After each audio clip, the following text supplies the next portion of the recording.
தலைவர் எனக்கு வழங்கிய பதவி. தலைவர் வந்து என்றைக்கும் உழைப்பவர்களை இந்த திராவிட முன்னேற்ற கழகம் எனக்கு கைவிடாது என்பதற்கு இது ஒரு உதாரணம், முன்னுதாரணம். ஒரு அங்கீகாரம் எனக்கு.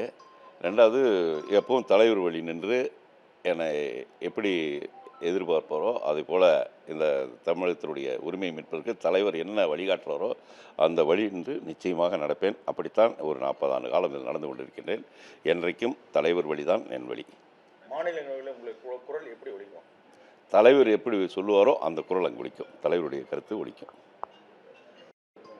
நன்றி சொன்னவருக்கு அப்படியே நன்றி தலைவருக்கு நன்றி. இந்த மாதிரி என்னுடைய வாய்ப்பு இது மாதிரி வந்து எனக்காக சேலம் கிழக்கு மாவட்டத்தில் இருக்கக்கூடிய எனக்கு என்னுடைய இயக்கத் தலைவர், தமிழ்நாடுடைய மாண்புமிகு முதலமைச்சர் அவர்கள் எனக்கு ஒரு அங்கீகாரம் வழங்கியிருக்கிறார்கள். அதற்கு உறுதுணையாக இருந்த எங்களுடைய இளம் தலைவர்,